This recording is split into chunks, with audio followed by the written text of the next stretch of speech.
This is Citronelle. Even though it is a small town with a population of only 3,946, it has been around for centuries and has a rich history. Founded in 1811, the town has seen oil booms,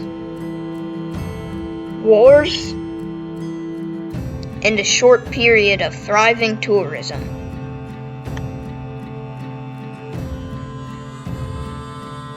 In fact, this tourism allowed the town to prosper and develop its rich history.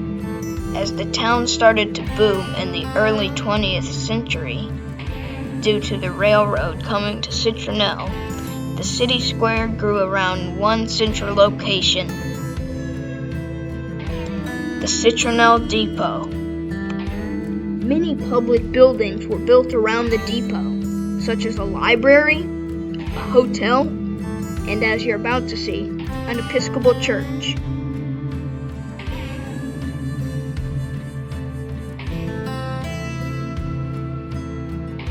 This is St. Thomas in the Pine, an Episcopal church built in 1903 by Dr. Michaels, who also built the Hygeia Hotel and the public library in Citronelle.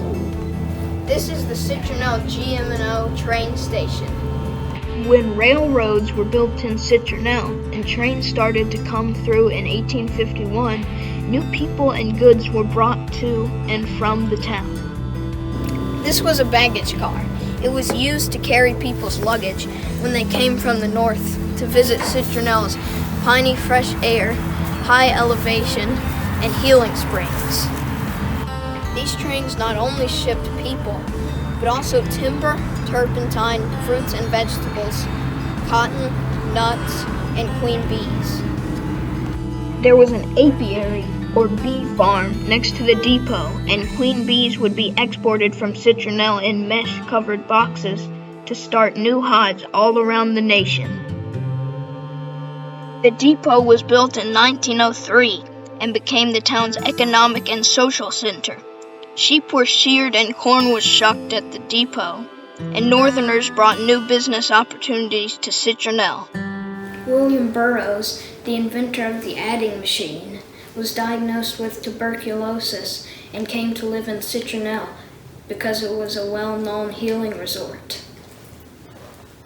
As people walked into the depot, they got their tickets at the front of the building. In the early 1900s, most public places were segregated. This was the white room, and this is where they got their tickets while waiting for the train.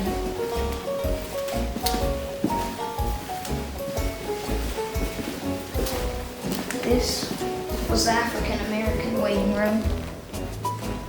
Sometimes people could get very cold while waiting on their train in the depot.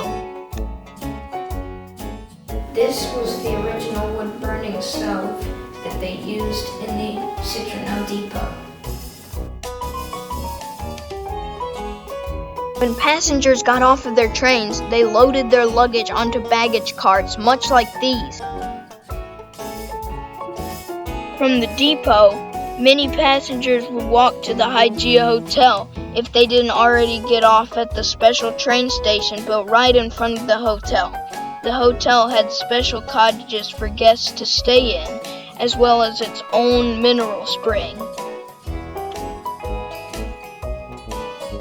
The healing springs were the largest draw for Northerners in Citronelle, mainly because natural mineral bathing was a major health fad in the early 20th century.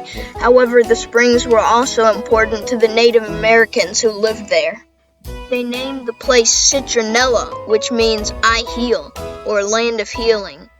Different tribes would bring their sick and wounded to Citronelle because of the springs and less humid air.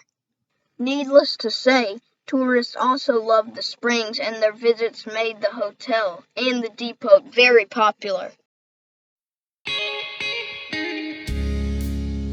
Trains stopped coming through Citronelle in the 1970s due to 18-wheelers becoming popular for transporting goods and highways becoming vacationers' preferred form of travel. However, the depot did not stop being a hub of Citronelle's history. It was restored later, which took years because it had been vandalized badly. It has now been turned into a museum called the Citronelle Historical Preservation Society. The museum has lots of Civil War memorabilia, including a pair of women's wedding shoes autographed by former U.S. General and President Ulysses S. Grant, among other things.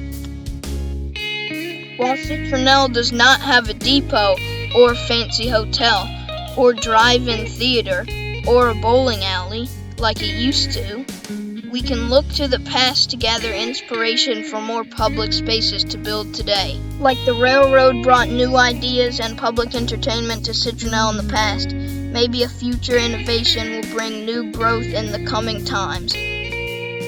We will see what lies ahead for Citronelle at the next stop.